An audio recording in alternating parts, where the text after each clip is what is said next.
get it. This can't be. How could this happen? Where is it? I need it.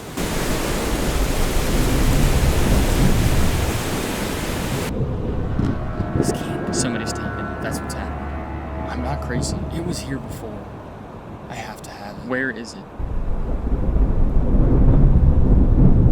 I need to find it. I just don't get it.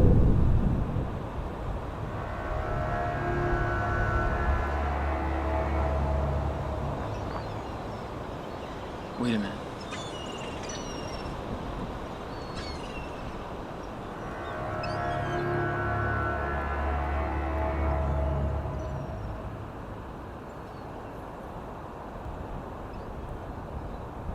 Finally.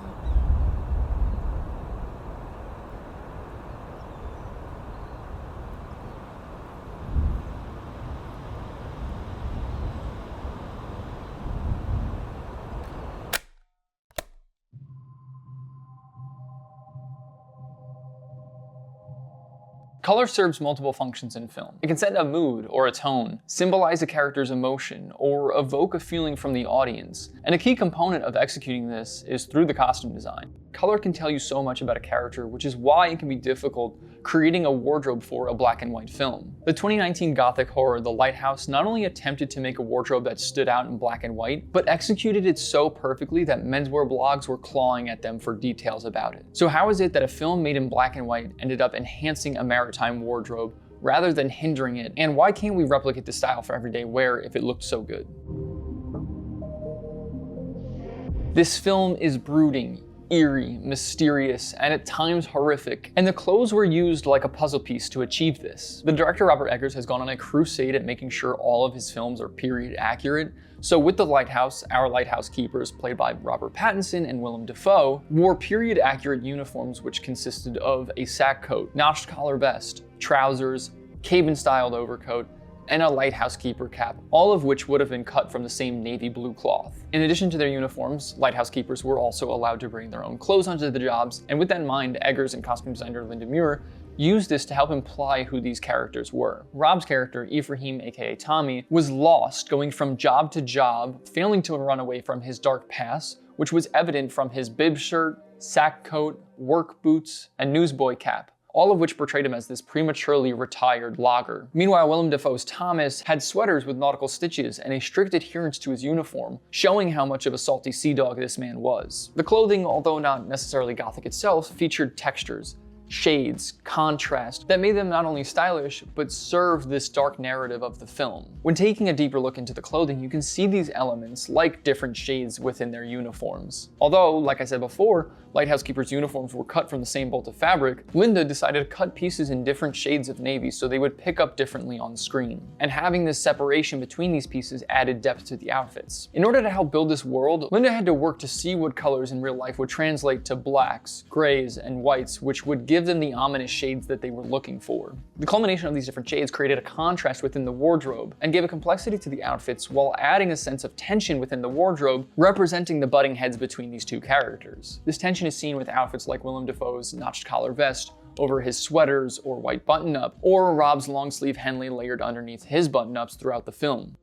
In addition to using contrast to create tension within the wardrobe, their layering was practical and brilliant. The harsh conditions on the island made it necessary to layer coats together, wear Henleys under button-ups, and sweaters under vests, which made for more visually interesting outfits. When combined with the black and white color grade, these workwear pieces that were layered together added to the dark atmosphere, which I was really drawn to when first watching. Linda had also mentioned that they paid close attention to the texture of the garments, which I think was one of the most important visual cues for the wardrobe. For instance, these all-consuming sweaters are Guernsey sweaters, which are known for their roll neck collars, dropped shoulders, and distinctive knit patterns. They were originally made for fishermen, and it's rumored that in Ireland, their distinct patterns were unique to each family, in case they needed to be ID'd if they were found dead at sea or washed up on the shore. Historically, these sweaters were a little bit more fitted with dropped shoulders, but on these characters, they fit a bit more voluminous and boxy, which was a great silhouette and I think added to the overall aesthetic of these guys. But more on silhouette later. In the film, the stitches on these sweaters gave this medieval undertone with it almost resembling chainmail, which, much like the ribbing on the collar and dropped shoulder, added necessary detail to the outfit.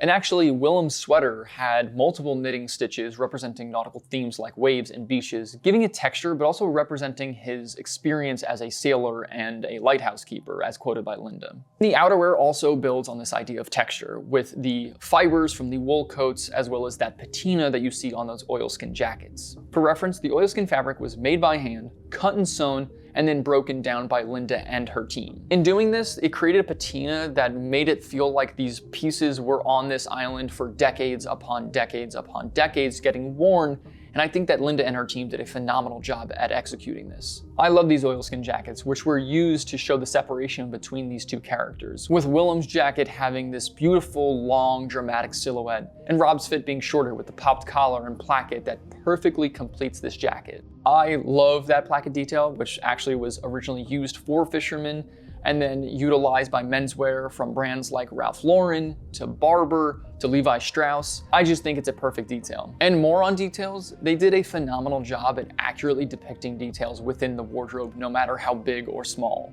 From cinchbacks and after dinner splits on pants to the collar tabs, bibs, and button plackets that were seen on the shirts and jackets. It was all instrumental in making this world feel believable and these outfits more interesting. And these are details that are still used today. I mean, my shirt is literally a half placket like Rob's. This level of detail is all thanks to Eggers' obsession and Muir's ability to accurately represent the time period. Now, despite such care for the details, both of these characters were often cast in shadows. Cinematographer Jaron Blanchke said that the use of shadows was important in filming because it added to the feeling of these two men being trapped in a void. And because of this, silhouette was imperative. In this specific shot, our characters were backlit, leaving their outline to do all of the talking. When outside, their long overcoats flapped in the wind, and when inside, draped off their bodies effortlessly, creating a weathered and mysterious look for the both of them. And more on silhouette and fit in general, all of the clothes had a distinct cut that added to their overall look. From baggier tops to their pants, which haven't gotten enough love in this video, despite the fantastic range of fits from a beautiful straight fit to a more wide-legged trouser in various fabrics.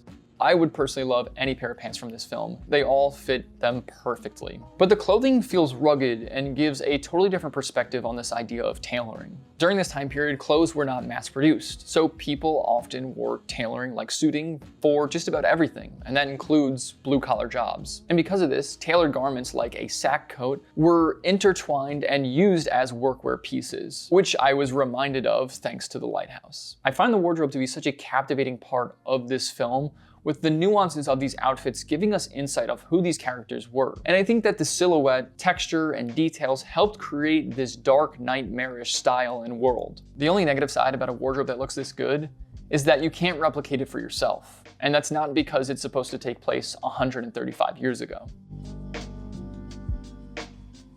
While maritime workers and fishermen have influenced menswear with their silhouettes and garments like sou'wester hats, boots, sweaters, and outerwear, which are masterfully styled and layered together, this specific look in the Lighthouse isn't really able to be recreated. And even though there are people like Daniel Day-Lewis that'll wear a Guernsey sweater, it doesn't evoke the same feeling as the film. Part of the reason why it's so hard to recreate this feeling goes back to texture, but not of the clothing, rather the texture you get from shooting in black and white film using vintage lenses. The grain and noise that they achieved in doing this manifested these lo-fi, dusty, rough and tough looking outfits that are hard to replicate in real life. It's a texture that you can only really achieve in film. The other thing that seems obvious is that, like I mentioned before, in reality, these clothes aren't what they appear to be on screen. Although they use natural colors to create this wardrobe, it consists of navies, greens, and browns, and when seen in this perspective, it just feels different. These outfits are good on their own, but they don't evoke the same gothic undertone that you get with the characters in the film. A simple answer to fix this, you might say, is to get a black monochromatic wardrobe, but I don't think it's all that simple. To illustrate this, let's look at somebody like Owen Hyatt and his brand Somar.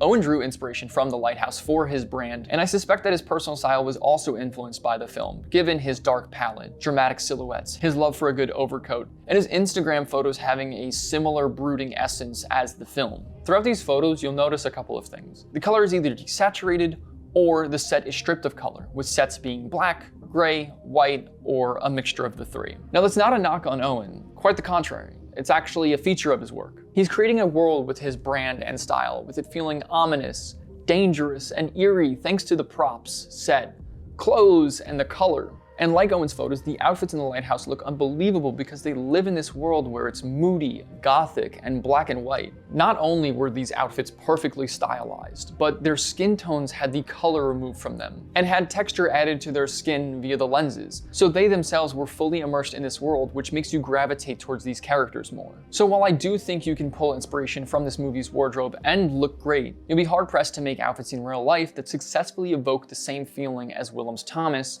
or Robert's Tommy. But what do you think?